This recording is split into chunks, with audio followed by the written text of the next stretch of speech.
Hello, this is Katherine Marie, and you are listening to Long COVID Real Talk podcast. Thank you for joining me. I wanted to talk about a little bit of exciting stuff that's been going on. Unfortunately, not exciting in a good way. Yesterday, mm, I made the episode that you probably just listened to, and I was feeling like, okay, just kind of felt at peace about things and kind of try to remain open and flexible about how to think about everything. And I would say 2 hours after I made that episode, I got an email from HR offering me a light duty position. And the light duty position includes working for 6 hours a day with no breaks, 5 days a week. After 16 weeks of doing that, then they accept me at full-time capacity. And I start Monday, and I received the email around 2 p.m. on Wednesday, and they said that I need to respond by Friday. So thank goodness I checked my email and I saw it. So I was able to reach out to my workers' comp physician, my workers' comp lawyer, just to be like, what's going on? Because my understanding from the second opinion doctor's appointment was that she agreed that I should not be working. And she thought that maybe consider, like 16 weeks, like a part-time thing. So I'm not sure who interpreted her report, but I don't think it was interpreted correctly. I think that it was just interpreted the way they wanted to, because they wanted to be able to offer me a what is the word? Light duty position, knowing that I could not do it in my current state, so that I would have to turn it down and then they could terminate my workers' comp benefits. So I keep telling myself, this is not personal. Like, nobody is out to get me. This is just a broken system. I would be so excited to tell, like when I went to the doctor's appointment, for the second opinion doctor's appointment, I was so excited to tell them that I was starting to feel better, that the GLP-1 agonist seems to be helping. I'm really excited about it, that I'm able to drop off my daughter at school, and I still have to take a nap afterwards, but just that overall I'm feeling better. And I was a little bit worried that saying that, even though it's the truth, that how do I say this? I feel like I'm coming at this in good faith, trying to be completely honest with how everything is going, because I don't want to be doing things that I shouldn't be doing. And if I'm getting better, like, I want to go back to work, Anyway, but the light duty job offer is like not even remotely possible. I can't even, like, I'm not sure when I would take all of my naps. It would be in person, not teleworking. I wouldn't get any days off to like rest between. It's just like, I was thinking, I was kind of mentally preparing for something part-time in 16 weeks, but I was definitely not expecting an email saying that I had, 36 hours to respond, and, their interpretation of what the doctor wrote at the second opinion meeting. So I don't know. It's just like, it's kind of frustrating because I'm coming at this in good faith, and I feel like they're not. I feel like their whole point is to stop benefits at whatever cost. And that really frustrates me, because why can't they just be like nice humans? I don't know. The other thing that's really strange is that I thought I was in the process of being separated from the VA. It was just taking a really long time. And I thought I was gonna have to choose between workers' comp and disability retirement, but disability retirement, like, there was never a form that I had to sign, like, to pick one or the other. So I wasn't really sure, like, what was going on with that. But I was like, nothing really happens quickly when it comes to the government. So, it's probably fine. I probably shouldn't ever think that. I should probably think it's never fine.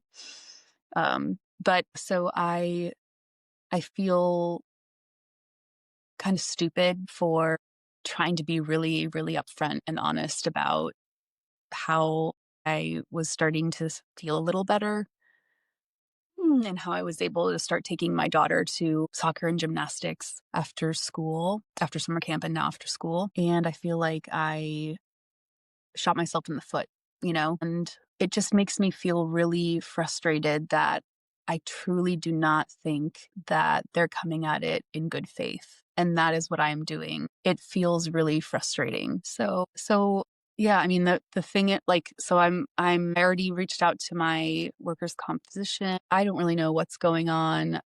I don't know what to expect. I think my workers' comp physician has to review everything and read the report of the second opinion physician. And the funny thing is, like, they had just sent her a letter on the 18th.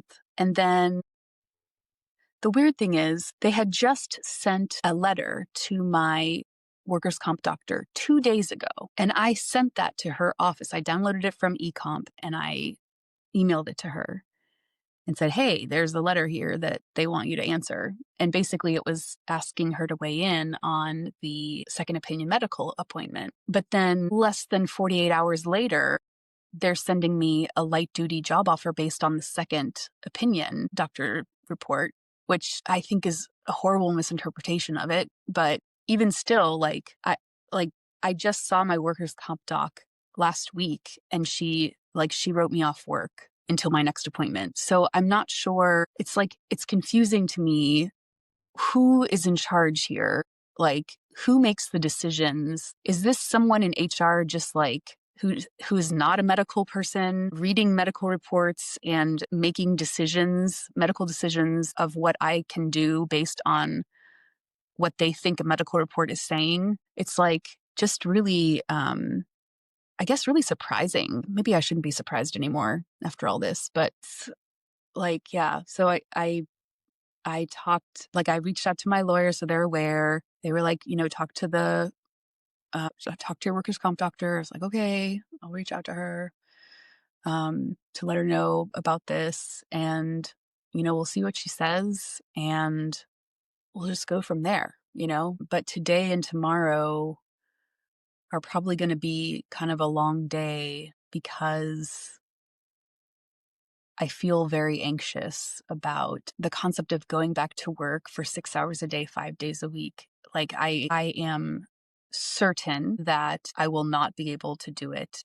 And I'm certain that I will need breaks and naps. And I'm certain that if I try to do that, it might work for a day, 2 or 3 days, maybe even a week. But I'm going to crash so hard. Like, if you have ME/CFS or long COVID, you know what I'm talking about. Just thinking about the crash that would come from that just makes me terrified. Like I've been feeling better. I've had 2 good days strung together. And the idea of taking that many steps backwards, just like, oh my God, I can't fathom it. I just can't. I can't do it. So, anyway, yeah, so I wanted to update you guys on what happened since I made the episode yesterday. I will probably drop these at the same time. And yeah, I mean, I'll try to keep you posted if anything exciting happens, but I know that I'm lucky to even have workers' comp. I know that I'm lucky to even have disability retirement. I know that most people don't have any of that.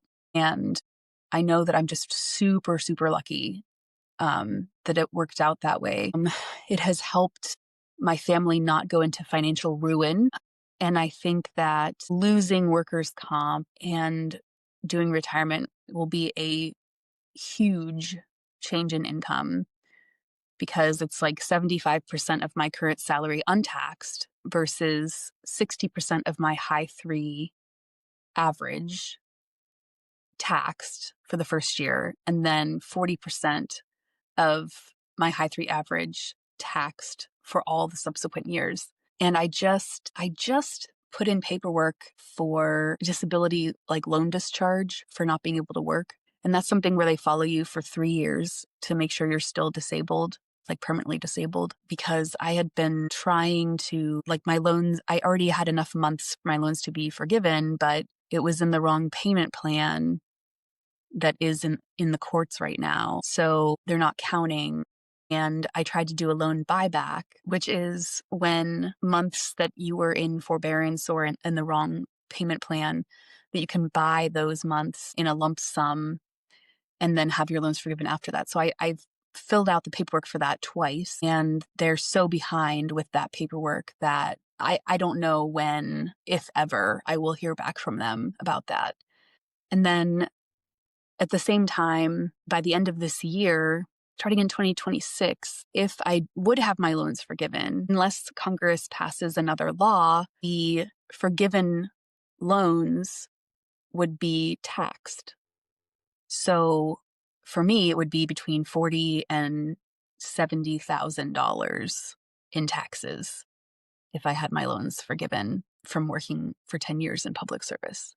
And really, it's been like 12 years or 13 years. I don't know. Uh, yeah. So, like, all these things at the same time, I'm just like trying so hard to figure out the best way to move forward in each scenario and come at it with like just everything in good faith, like just like not trying to take advantage of the system, not trying to do anything shady, just trying to move forward the best way I can with the information I have at the time. I know that all of you guys know about that. And like, I know that I don't even need to explain it and you already get what I'm saying. But it's just like, it just feels really, really bad because even though I know it's not personal, it's just business, it just feels like they're saying like, oh, you're not sick, you can work. And so my first inclination is to be like, wait, I'm not sick? Like I just assume that like someone else is right and I'm wrong all the time. So I'd just be like, "Oh, I'm not sick. I thought I was. Oh, I can work full time? That's weird. I didn't think I could. I'm pretty sure I can actually." But so it's like my brain just keeps like swirling around. And yesterday when I was trying to figure out what to do and when I was having the extreme panic that was happening at first and I was trying to box breathe, like breathe in 4, hold 4, breathe out 4, hold 4, like repeating that like that. I did that for like 2 hours and I was still kind of tremoring, but it's just amazing how something like can happen just like that. Just at the drop of the hat, you can have this thing that is like threatening to take away your benefits and like your livelihood, like your way that you're paying for your child to have childcare and be able to do activities after school, paying for your housing and your utilities. This is where this money goes. So to have that threatened to be taken away and have it so randomly sent without really paying attention to like truly what I'm capable of doing. I don't know. It makes my brain hurt. So I don't know what's going to happen. I am trying to remember that I'm lucky that tons of people with long COVID don't have any of these options. They never had workers' comp. They never had the possibility of disability retirement. And I should be thanking my lucky stars that I even have that. So I keep trying to tell myself that I'm already like have so much like going for me because of that.